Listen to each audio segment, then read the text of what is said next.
Hello everyone. Concept coaching class के YouTube channel में आप सभी का स्वागत है। मेरा नाम है मुस्कान खान और आज का हमारा टॉपिक है प्रॉफिट एंड लॉस अकाउंट, जो कि क्लास 11 का ही टॉपिक है। इसके पहले मैंने जो वीडियो बनाई थी उसमें मैंने बताया था कि ट्रेडिंग अकाउंट को किस तरह से बनाया जाता है। आज हम सीखेंगे कि प्रॉफिट एंड लॉस अकाउंट क्या होता है, इसे किस तरह से बनाया जाता है। ये भी फाइनेंशियल स्टेटमेंट्स का ही पार्ट है, जैसे कि पहले वीडियो में मैं बता चुकी हूँ। यदि आपने उस वीडियो को नहीं देखी है तो आप आई बटन से उसे जाकर चेक कर लीजिएगा और मेक श्योर आप मेरी वीडियो को लाइक ज़रूर करें और साथ ही साथ मेरे चैनल को सब्सक्राइब करना ना भूलें। सो विदाउट वेस्टिंग टाइम हम हमारी वीडियो को स्टार्ट करते हैं। प्रॉफिट एंड लॉस अकाउंट क्या होता है? जैसे कि फाइनेंशियल स्टेटमेंट्स जब हमने देखे थे उसके 3 पार्ट्स होते हैं। एक था हमारा ट्रेडिंग अकाउंट, सेकेंड था profit and loss account and third one is balance sheet. आज हम जिसे पढ़ रहे हैं वो है हमारा प्रॉफिट एंड लॉस अकाउंट। हर एक फर्म में किसी न किसी तरह के एक्सपेंसेस होते हैं। हमने देखा था कि दो तरीके के एक्सपेंसेस होते हैं, एक है डायरेक्ट एक्सपेंसेस, एक है हमारे इनडायरेक्ट एक्सपेंसेस। डायरेक्ट एक्सपेंसेस वो एक्सपेंसेस होते हैं जो कि सीधे तौर पर हमारे प्रोडक्शन से रिलेटेड है, संबंधित है। और सेकेंड चीज होती है हमारी इनडायरेक्ट एक्सपेंसेस, ऐसे एक्सपेंसेस जो कि हमारी फैक्ट्री के एक्सपेंसेस से रिलेटेड नहीं है, दैट मीन्स जो कि हमारे प्रोडक्शन या उत्पादन से संबंधित नहीं है। ऐसे एक्सपेंसेस जो कि हमारे ऑफिस से रिलेटेड है, उन्हें हम किस में लेते हैं? प्रॉफिट एंड लॉस अकाउंट में लिखते हैं। ठीक है। ट्रेडिंग अकाउंट में मैंने आपको बताया था कि प्रोडक्शन से रिलेटेड जितने भी एक्सपेंसेस सब आप ट्रेडिंग में डाल दो। उसके बाद ऐसे एक्सपेंसेस जो प्रोडक्शन से रिलेटेड नहीं है, जो ऑफिस के खर्चे हैं, उन्हें हम कहाँ पर लिखते हैं? प्रॉफिट एंड लॉस अकाउंट में लिखते हैं। कोई भी फर्म हो उसके दो तरह के खर्चे होते हैं, कुछ प्रोडक्शन से रिलेटेड और कुछ प्रोडक्शन से रिलेटेड नहीं है। तो प्रोडक्शन से रिलेटेड अगर हुए तो वो तो ट्रेडिंग का पार्ट हो गया, और अगर प्रोडक्शन से रिलेटेड नहीं है तो वो कहाँ पर आ जाएंगे? हमारे प्रॉफिट एंड लॉस अकाउंट में। प्रॉफिट एंड लॉस अकाउंट को इनकम स्टेटमेंट भी बोला जाता है, और प्रॉफिट एंड लॉस अकाउंट बनाने के बाद ही हमें हमारे फर्म का प्रॉफिट और लॉस पता चलता है। फाइनेंशियल स्टेटमेंट्स हम बना ही इसलिए रहे ताकि हम हमारे फर्म की एक्चुअल पोजीशन है उसकी परफॉर्मेंस के बारे में पता कर सकें। तो यहाँ पर उन्होंने यही चीज़ बोली है कि आप जब भी प्रॉफिट एंड लॉस अकाउंट बनाएंगे तो आपको क्या पता चलेगा? फर्म का प्रॉफिट या फिर लॉस पता चलेगा। अब समझते हैं कि इसका फॉर्मेट कैसे बनेगा। देखिए, जैसे हर अकाउंट की दो साइड्स हैं, प्रॉफिट एंड लॉस अकाउंट की भी दो साइड होंगी, that is debit side and credit side. Debit side में हम क्या करते हैं? जितने भी एक्सपेंसेस होते हैं उनको शो करते हैं, जैसे कि आप यहाँ देख सकते हैं, salary, salary and wages, rent, rate and taxes, sundry expenses, ये सभी क्या है? फर्म के खर्चे हैं। फर्म के जितने भी खर्चे होते हैं वो डेबिट साइड होंगे, क्योंकि हमने नॉमिनल अकाउंट का रूल पढ़ा है, debit all expenses and losses. तो जितने भी खर्चे हैं वो कहाँ पर आएंगे? हमारे डेबिट साइड में। और जितनी भी हमारी इनकम है, जिन जिन सोर्सेज से हमें इनकम हो रही है, वो हम क्रेडिट साइड में शो करते हैं। सो बहुत क्लियर है यहाँ पे प्रॉफिट एंड लॉस अकाउंट में। अगर आपको कोई इतना रट्टा लगाने की जरूरत नहीं, सिंपली सिर्फ इतना देख लें कि कौन सी चीज़ आपके एक्सपेंसेस में है और कौन सी चीज़ आपकी इनकम है। एक्सपेंसेस है देन डेबिट साइड, और अगर इनकम है, किसी भी सोर्स से प्रॉफिट हो रहा है, तो वो आपके क्रेडिट साइड में लिखा जाएगा। ठीक है। अब दूसरी चीज़ क्या थी? हमने ट्रेडिंग अकाउंट बनाया था, तो ट्रेडिंग अकाउंट में हमने देखा था कि या तो ग्रॉस प्रॉफिट होगा या फिर ग्रॉस लॉस होगा। अब ट्रेडिंग अकाउंट का ग्रॉस प्रॉफिट या ग्रॉस लॉस जो है वो प्रॉफिट एंड लॉस अकाउंट में शो किया जाता है। जैसे कि वहाँ पर अगर मुझे ग्रॉस प्रॉफिट हुआ था तो मुझे यहाँ पर शो करना पड़ेगा ग्रॉस प्रॉफिट, और अगर मुझे ग्रॉस लॉस हुआ था तो मुझे यहाँ पर शो करना पड़ेगा ग्रॉस लॉस। दैट मीन्स अगर ट्रेडिंग में मुझे ग्रॉस प्रॉफिट हुआ था तो उसे मैं कहाँ पर लिख रही थी? डेबिट साइड में लिख रही थी। पर जब मैं बात करूंगी प्रॉफिट एंड लॉस अकाउंट की, तो उसकी जो साइड है वो बदल जाएगी। दैट मीन्स अगर वहां पर मैंने डेबिट साइड में उसे लिखा था तो यहाँ प्रॉफिट एंड लॉस अकाउंट भी मैं उसे कहाँ लिखूंगी? क्रेडिट साइड में लिखूंगी। देन जब ग्रॉस लॉस होता है तो हम ट्रेडिंग अकाउंट में उसको क्रेडिट साइड में शो करते हैं। तो जब मैं प्रॉफिट एंड लॉस अकाउंट बना रही हूँ तो उस ग्रॉस लॉस को मैं डेबिट साइड में शो करूंगी। तो इस तरह से ऐसा सिंपली भी हम ध्यान रख सकते हैं कि सिंपली क्रॉस करना है। डेबिट अगर मैं अगर लिखा था तो वो क्रेडिट में उठकर आ गया, और अगर क्रेडिट में लिखा हुआ था तो वो डेबिट में उठ के आ गया। सिंपल सा कॉन्सेप्ट, आप बस यहाँ पर ये लगा लीजिएगा। अब उसके बाद हमें यहाँ पर क्या करना है? हमारे सारे एक्सपेंसेस को शो करना है। Salary, then salary and wages, ये कॉन्सेप्ट मैंने वहाँ पर भी क्लियर किया था कि अगर सैलरी है तो सैलरी हमेशा हमारे ऑफिस एक्सपेंसेस में आती है, हम उसे प्रॉफिट एंड लॉस अकाउंट में लिखते हैं। पर कई बार ऐसा आता है कि सैलरी एंड वेजेस आ गया तो कन्फ्यूजन हो जाता है कि यार सैलरी तो प्रॉफिट एंड लॉस अकाउंट का पार्ट है और वेजेस जो है वो हमारा ट्रेडिंग का पार्ट है। तो मैंने उस टाइम पे आपको समझाया था कि आप सिर्फ क्या देखें? फर्स्ट वर्ड देखें। यहाँ पे फर्स्ट वर्ड क्या दे रखा है? सैलरी, और सैलरी किसका पार्ट है? प्रॉफिट एंड लॉस अकाउंट का। तो बिना कुछ ज़्यादा सोचे समझे सैलरी एंड वेजेस भी कहाँ आ जाएगा? हमारा प्रॉफिट एंड लॉस अकाउंट में लिख दिया जाएगा। अगर वेजेस एंड सैलरी होता तो वहां पर भी हम फर्स्ट वर्ड देखेंगे कि वेजेस क्या है, हमारे ट्रेडिंग का पार्ट है, तो वेजेस एंड सैलरीज ऐसे कैसे ही हम कहाँ पर लिख देते, ट्रेडिंग अकाउंट के डेबिट साइड में।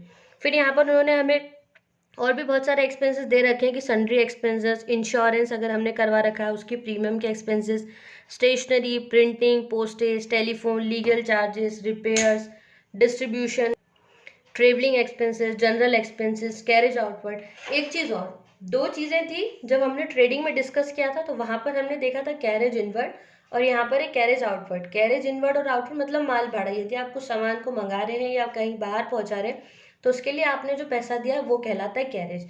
अगर कैरेज इनवर्ड है तो वो ट्रेडिंग का पार्ट होगा, क्योंकि इनवर्ट कब होगा, जब हम रॉ मटेरियल मंगा रहे हैं, कच्चा माल मंगा रहे हैं। और कच्चा माल हम क्यों मंगाते हैं, प्रोडक्शन करने के लिए, उत्पादन करने के लिए। तो वो कॉन्सेप्ट जो है वो हमारा ट्रेडिंग से रिलेटेड हो जाएगा। और कैरेज आउटवर्ड मतलब जो फिनिश्ड प्रोडक्ट्स है, जिन चीज़ों का आपका प्रोडक्शन हो चुका है उसे आप बाहर पहुंचा रहे हैं, तो ये किसका खर्चा होगा, आपका ऑफिस का खर्चा होगा। तो अगर कैरेज इनवर्ड दें तो ट्रेडिंग का पार्ट है, और यदि कैरेज आउटवर्ड दें तो प्रॉफिट एंड लॉस का पार्ट है। एक और चीज़, कैरेज इनवर्ड को कभी कभी कैरेज ऑन परचेजेस भी लिख देते हैं, और कैरेज आउटवर्ड को कभी कभी कैरेज ऑन सेल्स भी लिख देते हैं कि आपने कुछ सामान परचेस किया, उसके ऊपर भाड़ा दिया, तो वो भी ट्रेडिंग का पार्ट है। और अगर कैरेज ऑन सेल्स दे, मतलब कि आप कुछ सामान बेच रहे हो और उसके ऊपर माल भाड़ा है, तो वो भी आप क्या लिखेंगे, प्रॉफिट एंड लॉस अकाउंट में लिखेंगे। तो कंफ्यूज ना होइएगा, कैरेज इनवर्ड और कैरेज आउटवर्ड या परचेस सेल्स लिखा रहे तो वो एक ही बात है। उसके बाद इंटरेस्ट पे किया है, audit fees, discount allowed, bad debts हुई हैं, प्रोविजन फॉर बैड डेब्ट है। तो ये सारी ही चीज़ें हमारी कहाँ पर आती हैं, डेबिट साइड में आती हैं, क्योंकि ये एक तरीके से हमारे या तो एक्सपेंसेस हैं या फिर लॉसेस हैं। जैसे बैड डेब्ट क्या होगा, हमारा एक तरीके से लॉस है कि हम किसी से पैसा रिकवर नहीं कर पाए। अब जैसे कि अपन ने डेबिट साइड में सारे एक्सपेंसेस को नोट डाउन कर दिया, अब क्रेडिट साइड में हमें क्या लिखना होगा, सारी इनकम को शो करना होगा। दो चीज़ें होती हैं, इंटरेस्ट हो गया, एक डिस्काउंट है आपका और एक कमीशन है। इसमें कभी भी कंफ्यूज नहीं होइएगा, क्योंकि इसमें कभी कभी लिखा हुआ रहता है इंटरेस्ट अलाउड, कमीशन अलाउड, है ना, या फिर कभी ऐसा लिखा रहता है डिस्काउंट अलाउड, या फिर इंटरेस्ट रिसीव्ड, डिस्काउंट रिसीव्ड। तो यहाँ पर कंफ्यूज होने वाली बात ही नहीं है। अलाउड का मतलब आपने किसी को दिया है, और यदि आपने किसी को इंटरेस्ट दिया है, कमीशन दिया है या फिर डिस्काउंट दिया है, तो वो आपके लिए एक एक्सपेंस या फिर लॉस हुआ, तो उसे आप यहाँ पर कहाँ लिखेंगे, डेबिट साइड में लिखेंगे। ऑन दी अदर हैंड, अगर ऐसा दिया जाए कि इंटरेस्ट रिसीव, डिस्काउंट रिसीव्ड या कमीशन रिसीव्ड, इट मीन्स कि वो आपकी क्या हुई है, इनकम हुई है, क्योंकि किसी और ने आपको ये चीज़ पे की है, तो उसे आप कहाँ पर शो करेंगे, हमेशा क्रेडिट साइड में शो करेंगे। जैसे कि रेंट यहाँ भी लिखा हुआ है, रेंट यहाँ भी लिखा हुआ है, तो कंफ्यूज ना होना कि डेबिट और क्रेडिट दोनों साइड में कैसे आ गया रेंट। तो यहाँ पर आपने किसी को पे किया है, और यहाँ पर क्या लिखा हुआ, रेंट रिसीव्ड, मतलब कि आपने किसी से रिसीव किया है। दैट मीन्स सामने वाले पर्सन के लिए तो ये खर्चा है, पर आपके लिए क्या है, ये इनकम है, एक आय का स्रोत है। कमीशन है, डिविडेंड हो गया, आपने कोई असेट बेचा उससे आपको प्रॉफिट हुआ। बैड डेब्ट्स रिकवर हो गई, कोई पर्सन आपका पैसा नहीं दे रहा था, अचानक से उसने पैसा दे दिया, तो वो चीज़ है। डिविडेंड क्या होता है, जो कंपनी होती है, कंपनीज होती है ना, वहाँ पर शेयर होल्डर्स होते हैं, तो शेयर होल्डर्स क्या करते हैं, पैसा लगाते हैं, और पैसा के बदले में उन्हें क्या मिलता है, प्रॉफिट मिलता है। ठीक है, तो कंपनी के प्रॉफिट का हिस्सा ही क्या कहलाता है, डिविडेंड कहलाता है। तो यहाँ पे कंफ्यूज मत होइएगा कि डिविडेंड क्या होता है, डिविडेंड भी क्या है, एक इनकम ही होती है। अब हमें क्या करना होता है, जैसे कि ट्रेडिंग में हमने सीखा था कि डेबिट साइड की टोटल और क्रेडिट दोनों साइड की टोटल लगा देंगे हम। ठीक है, अब या तो यहाँ पर क्या होगा, हमें नेट प्रॉफिट होगा, या फिर हमें क्या होगा, नेट लॉस होगा। यदि क्रेडिट साइड की टोटल ज़्यादा है और डेबिट साइड की टोटल कम है, तो जो डिफरेंस होगा वो क्या कहलाएगा, नेट प्रॉफिट। इसके जस्ट अपोजिट, अगर डेबिट साइड की टोटल ज़्यादा आ जाती है और क्रेडिट साइड की टोटल कम है, तो जो डिफरेंस है वो क्या कहलाएगा, हमारा नेट लॉस। ट्रेडिंग अकाउंट में ग्रॉस प्रॉफिट और ग्रॉस लॉस था, और यहाँ पर क्या होगा, हमारा नेट प्रॉफिट और नेट लॉस। सबसे पहले हमें क्या करना पड़ेगा, दोनों साइड की टोटल लगाकर चेक करना पड़ेगा कि किस साइड कमी आ रही है ना। फिर उसके बाद ही हम क्या पता कर सकेंगे कि हमें नेट प्रॉफिट हुआ है या फिर नेट लॉस। देखिए यहाँ पे सबसे पहले मैंने एक क्वेश्चन ले लिया है, prepare profit and loss account for the year ended 31 March 2020 from the following information. Gross profit दिया है, रेंट दिया है, कैरेज ऑन सेल्स, ये अभी मैंने आपको एक्सप्लेन किया था। Carriage on sales that means carriage outward, carriage on purchase that means carriage inward. Confuse होने वाली कोई दिक्कत नहीं इसमें। फिर हमारे trade expenses, advertisement, then postage, repairs, discount, credit, ये भी मैंने अभी आपको बताया था। अगर डिस्काउंट के आगे डेबिट लिखा रहता है तो डायरेक्टली आप उसको डेबिट साइड में लिख दें, है ना। डेबिट साइड में है मतलब इसका ये है कि डिस्काउंट अलाउड। और अगर यहाँ पर लिखा है डिस्काउंट क्रेडिट मतलब इसको आपको किस साइड में लिखना है, क्रेडिट साइड में। और क्रेडिट साइड में लिखना है दैट मीन्स डिस्काउंट रिसीव्ड, ये आपको किसी से मिला है, आपकी इनकम है, इसलिए आपको इसको क्रेडिट में शो करना है। उसके बाद इंटरेस्ट रिसीव्ड ऑन इन्वेस्टमेंट, आपने कहीं पैसा इन्वेस्ट किया उससे आपको इंटरेस्ट आया है तो वो भी आपकी एक इनकम है। देन आती है आपकी ऑडिट फीस। ऑडिट फीस भी आपकी क्या है, एक्सपेंसेस है। ठीक है, तो अब हमें इससे क्या बनाना है, profit and loss account. Question हमने देख लिया, अब बात आती है सॉल्यूशन की। तो सॉल्यूशन के लिए हमें क्या करना है, सबसे पहले तो एक प्रॉपर फॉर्मेट बना है, ठीक है। दो साइड होंगी उसकी भी, डेबिट और क्रेडिट साइड। अब हमें क्या करना है, जो भी एक्सपेंसेस हैं उन्हें तो डेबिट साइड में लिखना है और जो भी इनकम है उसे हम कहाँ पर लिखेंगे, क्रेडिट साइड में। तो सबसे पहले मैंने आपको बताया था कि जो ग्रॉस प्रॉफिट है या ग्रॉस लॉस हमें ट्रेडिंग अकाउंट से मिलता है, सबसे पहले उसे शो करें। तो ग्रॉस प्रॉफिट मैंने आपको अभी बताया था, जैसे कि इस क्वेश्चन में दे रखा था 10,000 है, तो इस ग्रॉस प्रॉफिट को हम कहाँ लिख देंगे, क्रेडिट साइड में लिख देंगे। मैंने आपको अभी बताया था कि क्रेडिट साइड में क्यों लिखेंगे, क्योंकि ट्रेडिंग अकाउंट के कौन से साइड में होता है ग्रॉस प्रॉफिट, डेबिट साइड में। तो यहाँ पर जस्ट अपोजिट होगा, ये ऐसा ध्यान रख ले कि क्रॉस होगा जस्ट, है ना। ग्रॉस प्रॉफिट ट्रेडिंग का उतर के इधर आ जाएगा, ग्रॉस लॉस उधर से उतर के ट्रेडिंग में से इधर आ जाएगा। जब मैं पूरा क्वेश्चन बनवाऊंगी आपको जिसमें trading, profit and loss and balance sheet अपन तीनों साथ में बनाएंगे, तो ये चीज़ आपको और भी अच्छे से क्लियर हो जाएगी। तो सबसे पहले अपन क्या करेंगे, जो ग्रॉस प्रॉफिट है उसे शो करेंगे। उसके बाद हम देखेंगे क्या दे रखा उन्होंने, रेंट। रेंट क्या है, हमारा एक्सपेंस, तो बिना सोचे समझे हमें कहाँ आ जाना है, डेबिट साइड में रेंट को शो कर देना है।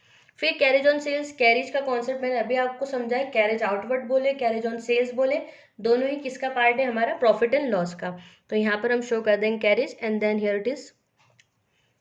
देन फिर हमारा आता है ट्रेड एक्सपेंसेस। ट्रेड एक्सपेंसेस नाम में ही लिखा है एक्सपेंसेस, हमारे खर्चे हैं तो उन्हें भी हम कहाँ लिख देंगे, यहाँ शो कर देंगे। उसके बाद आता है हमारा पोस्टेज। पोस्टेज भी हम कहाँ कर देंगे, यहाँ पर शो कर देंगे क्योंकि एक्सपेंस है। एडवर्टीजमेंट भी हमारे एक्सपेंसेस है इसलिए उसे भी हम यहाँ पर शो कर देंगे। उसके बाद रिपेयर्स, रिपेयर भी क्या है, एक्सपेंस है, इसलिए उसे भी हम कौन सी साइड में शो करेंगे, डेबिट साइड में। कैरेज हो गया, रेंट हो गया, trade expenses, advertisement, postage, repairs, ये सब हमारे एक्सपेंसेस थे, इसलिए हम उसको प्रॉफिट एंड लॉस अकाउंट के डेबिट साइड में ही शो करेंगे। ग्रॉस प्रॉफिट तो हम ऑलरेडी क्रेडिट साइड में शो कर चुके हैं। अब नेक्स्ट चीज दे रखी है हमारी डिस्काउंट क्रेडिट। डिस्काउंट के आगे अगर क्रेडिट लिखा है इट मीन्स कि ये हमारी इनकम है, मतलब कि जो ये डिस्काउंट है वो हमने किसी से रिसीव किया है। अगर इसके आगे लिखा हुआ था डिस्काउंट डेबिट तो उसका मतलब ये होता है कि हमने ये डिस्काउंट किसी को दिया है और ये हमारा एक्सपेंस हुआ, ठीक है। अब यहाँ पर क्योंकि क्रेडिट में लिखा है तो हमें ये से ध्यान रख लीजिए, यहाँ पर क्रेडिट है तो हम इसे लिखेंगे भी क्रेडिट साइड में।